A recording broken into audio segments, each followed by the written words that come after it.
साथियों नमस्कार, मैं आर के अमोल।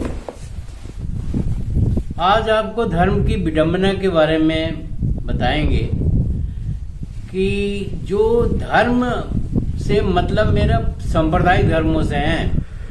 सांप्रदायिक धर्म जितने हैं उनमें इतनी विडंबनाएं हैं, इतनी अतिशयोक्तियां हैं, इतनी जालसाजी है एक तरह से कह लीजिए, या ये कह लीजिए कि उसमें इतनी भ्रमित करने वाले तथ्य हैं जिसके बारे में जितना भी बताया जाए कम है। आज हम यरूशलेम इजराइल में स्थित है यरूशलेम, और यरूशलेम के पुराने हिस्से में एक पहाड़ी पर आयताकार जगह है जो 35 एकड़ जिसका एरिया है। इसे हिब्रू भाषा में इस जगह को हर हवाईत कहते हैं। प्रचलित नाम टेम्पल माउंट एक है। यहूदियों का मानना है कि ईश्वर ने आदि पुरुष एडम को यहीं की मिट्टी से बनाया है। बनाया था और हम उन्हीं एडम के वंशज हैं। यह भी मान्यता है कि यहूदियों के पैगंबर अब्राहम अपने पुत्र की बलि इसी जगह पर चढ़ाने वाले थे। उनके इस त्याग से ईश्वर प्रसन्न हो जाते हैं और अपने फरिश्ते को मेमने के साथ भेजते हैं। मेमना मतलब भेड़िए का बच्चा होता है, बकरी का, भेजते हैं और कहते हैं कि पुत्र के बजाय इस मेमने की बलि चढ़ाओ। देखिए कितनी विडंबना है कि ईश्वर ने एडम को बनाया है और एडम के सामने जब बलि चढ़ाने की बारी आती है अब्राहम की, तो ईश्वर जो है एक मेमने को भेज देते हैं। उनके अपने पुत्र की बलि चढ़ाने के लिए नहीं कहते हैं, क्योंकि खुश हैं ईश्वर। इजराइल के राजा सोलोमन ने इस जगह पर 1000 ईसा पूर्व भव्य मंदिर बनवाया था, जिसे फर्स्ट टेम्पल कहा गया। बाद में उक्त को बेबोलियन लोगों ने नष्ट कर दिया।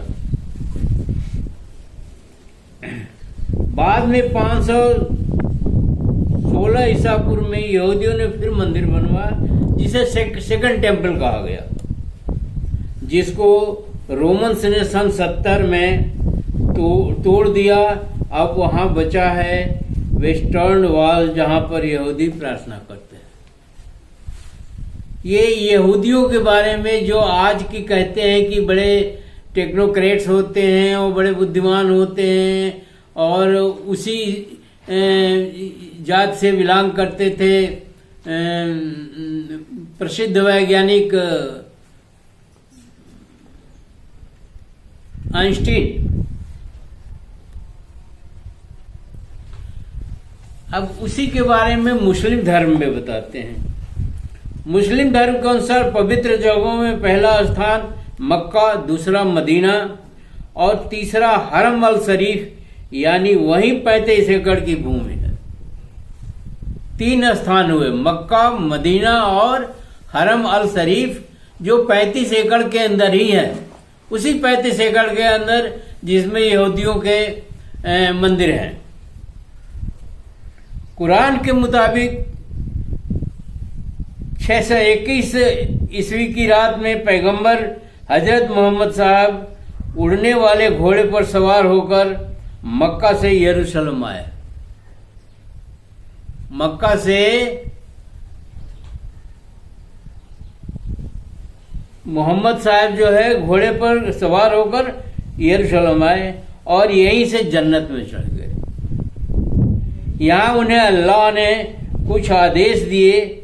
632 ईस्वी में पैगंबर साहब की मृत्यु के 4 साल बाद मुस्लिम्स ने यरूशलेम पर आक्रमण किया और इसे जीत लिया तथा वहां पर एक भव्य मस्जिद बनवाया गया जिसका नाम रखा गया अल अक्सा, अल अक्सा। इस मस्जिद के सामने एक सुनहरा गुम्बद है जिसे डोम ऑफ द रॉक कहते हैं, और इसी गुम्बद पर चढ़कर पैगंबर साहब जन्नत गए हैं। ईसाई मान्यता को देखिए, इस्लाम के लगभग विस्तार से चर्च नाराज हो रहा था, होना ही था क्योंकि दो धर्मों की बात थी, तथा यरूशलेम को जीतने की वजह से चर्च भड़क गया। मुस्लिमों ने यरूशलेम को जीत लिया था, इस पर चर्च जो है भड़क गया या ईसाई भड़क गए, ईसाई, और यही उन्हें सूली पर चढ़ाया गया था। ईसाइयों का कहना है कि ईसा मसीह को इसी जगह पर फांसी पर चढ़ाया गया था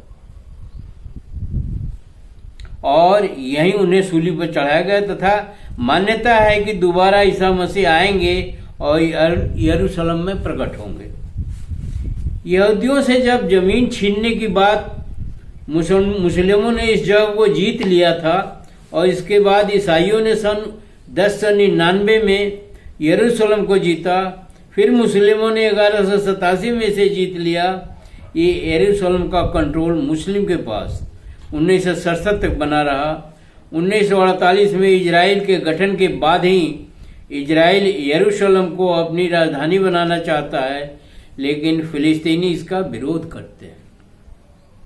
यहाँ पर मुस्लिमों ने गैर मुस्लिमों का प्रवेश निषेध किया था, लेकिन 1967 के युद्ध के बाद सभी का प्रवेश यहाँ होने लगा तथा यहूदियों को यहाँ प्रार्थना करने की अनुमति मिल गई।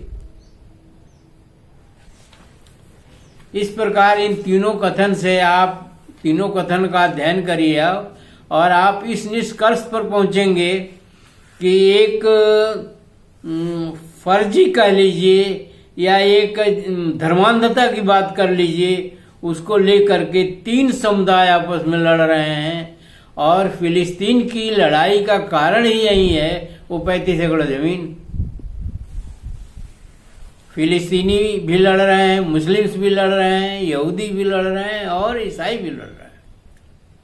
उस 35 एकड़ जमीन में ही तीनों के जो मसीहा थे या तीनों के जो पैगंबर थे या तीनों के जो तीनों धर्मों के जो प्रवर्तक थे, उनका कहीं न कहीं से रिलेशन जोड़ा गया। ये इस स्टोरी का या इस कहानी का आप अध्ययन करके खुद ही मतलब निकाल सकते हैं कि इन सांप्रदायिक धर्मों का उद्देश्य क्या है, इन सांप्रदायिक धर्मों का की नीयत क्या है, इन सांप्रदायिक धर्मों का असलियत क्या है। ऐसा ही आपके यहाँ भी हुआ, भारत में भी अभी चल ही रहा है कि बाबरी मस्जिद यहाँ थी, उसने बाबरी मस्जिद बनाया राम जन्मभूमि की जगह पर, और फिर इन्होंने जो है बाबरी मस्जिद को गिरा करके राम जन्मभूमि बनाई। ऐसे ही ये अयोध्या का किस्सा है, ऐसे ही बनारस का किस्सा है, काशी का किस्सा है, ऐसे ही मथुरा का किस्सा है। तो ये सांप्रदायिक धर्म जो है समाज के लिए, देश के लिए, मनुष्य के लिए कितना फलदायी है, कितना सूझबूझ वाले हैं, कितना जो है लाभदायक हैं या कितने नुकसानदायक हैं, इसका निर्णय तो आप ही को करना पड़ेगा। इस तरह से पूरा विश्व बर्बाद हो रहा है इन सांप्रदायिक धर्मों के चक्कर में, और इन सांप्रदायिक धर्मों का न तो मोहम्मद साहब ने कुछ कहा था, नहीं तो यहूदियों के अब्राहम ने कुछ कहा था कि आपस में लड़ो एक फालतू चीज के लिए, और नहीं राम ने कहा था, नहीं श्याम ने कहा था, और नहीं ईसा मसीह ने इस तरह की बातें की। ये तो बहुत ही विद्वान लोग थे, ये तो बहुत ही एक तरह से कहिए कि जीनियस। इस तरह से आप इसका अवलोकन करने पर आपको ये पता चलेगा कि जितने सांप्रदायिक धर्म हैं, हिंदू धर्म, मुस्लिम धर्म, ईसाई धर्म और ये हिब्रू धर्म या यहूदियों का धर्म, ये सब समाज में भ्रांति फैलाने, भ्रामक तथ्यों को रखने, सत्ता के लिए उसका दुरुपयोग करने और अपनी अहमियत या अपनी धर्म सत्ता स्थापित करने के लिए किया जाता है। और इसका वास्तविक धर्म, मानव धर्म से कुछ भी लेना देना नहीं है। इसी तरह की स्थिति जो है, धर्म की स्थिति भारत में, अपने देश में भी है। और तमाम तरह के भ्रांतियां फैलाई जाती हैं हिंदू धर्म, जबकि फारसी में हिंदू का मतलब चोर डाकू डकैत होता है। और आप हिंदू धर्म लेकर के लोगों को भ्रमित कर रहे हैं। तो इसी तरह की स्थिति पूरे विश्व में है। और सारे धर्म जो सांप्रदायिक धर्म हैं, उनके अंदर इतनी विसंगतियां हैं, वो समाज के लिए इतने घातक हैं कि समाज को, पूरा समाज बढ़ जाता है, लड़ाइयाँ हो जाती है, जन और धन की हानि होती है और हासिल कुछ भी नहीं होता है। कुछ दिनों के लिए आपको सत्ता मिल जाए, कुछ दिनों के लिए आपकी बादशाहत कायम हो जाए, कुछ दिनों के लिए आपका वो एक तरह से अहमियत हो जाए, इसका कोई भविष्य में इसका कोई अर्थ नहीं है। और नहीं इस तरह का कार्य समाज के हित में है, या देश के हित में है, या विश्व के हित में है।